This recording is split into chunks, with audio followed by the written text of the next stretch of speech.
Hopper ও current পোকার কবল থেকে আম রক্ষা করতে রাজশাহীর চাষিরা এবার গুনেছেন বাড়তি অর্থ। চাষির যত্নে প্রতিটি গাছে ঝুলছে থোকা থোকা আম। শেষ পর্যন্ত আবহাওয়া অনুকূলে থাকলে এবার আমের ভালো ফলনের আশা করা হচ্ছে। তবে দাম নিয়ে শঙ্কায় চাষিরা। গাছে গাছে ঝুলছে চাষির স্বপ্ন। এটা শুধু আম নয়, পরিবারের সারা বছরের আয়, সন্তানের পড়ার খরচ কিংবা দৈনিক বাজারের উৎস। চাষিরা বলছেন এবার হপার ও কারেন্ট পোকার আক্রমণ ছিল খুব বেশি, এজন্য কীটনাশকে লেগেছে বাড়তি খরচ। এবার আশানুরূপ দাম না পেলে ক্ষতিগ্রস্ত হবেন চাষিরা।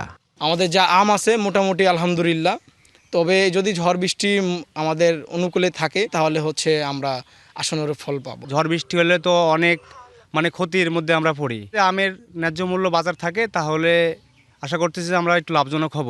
গাছের গোড়ায় সেচ দেওয়া, এই বিভিন্ন অনেক খরচ, কিন্তু খরচ হিসাবে আমরা বিগত দিনে এত আমের দাম একদমই পাই নাই।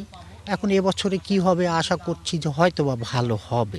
ঈদ আসবে, সাথে ক্যাশব্যাকও আসবে। নিজের বা প্রিয়জনের জন্য কেনাকাটায় এবারও নগদ পেমেন্টে পাচ্ছেন দারুণ ক্যাশব্যাক। তাই যাই কিনুন, পেমেন্ট করুন নগদে।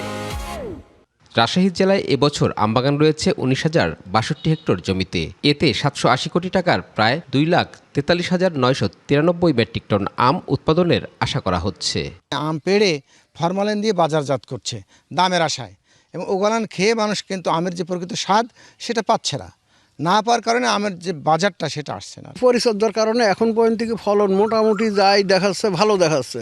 এখন যদি কোনো রকম দুর্যোগ না হয় বা বাজারটা যদি আমরা ভালো পাই তাহলে আমরা বাঁচতে পারবো, না হলে অনেক ক্ষতিগ্রস্ত হয়ে যায়। রাজশাহী জেলায় আম চাষি রয়েছেন 1,40,745 জন। এছাড়া আরও কয়েক লাখ মানুষ আমের মৌসুমে যুক্ত থেকে জীবিকা নির্বাহ করে। চাষিরা কিন্তু নিয়মিত সেচ দিয়েছে আম গাছগুলোতে, এবং তারা যে রুটিন পরিচর্যা এবং ছত্রাকনাশক কীটনাশক প্রয়োগ করা রোগ পোকামাকড় দমনের জন্য সেটা কিন্তু নিয়মিত করেছে, এবং এ পর্যায়ে কিন্তু আমের ফলন বেশ ভালো আছে। এবং আমরা আশা করছি যদি ভবিষ্যতে বড় ধরনের কোনো দুর্যোগ না আসে তাহলে আমরা আমাদের লক্ষ্যমাত্রা অর্জনে সমর্থ হব। আগামী 15ই মে থেকে গুটি আম, 22 মে থেকে গোপালভোগ আম নামানোর মাধ্যমে এবার শুরু হতে যাচ্ছে আমের মৌসুম। এরপর 30 মে হিমসাগর ও 10 জুন থেকে শুরু হবে ল্যাংড়া আমের মৌসুম। Sourav Habib, DBC news, Rajshahi.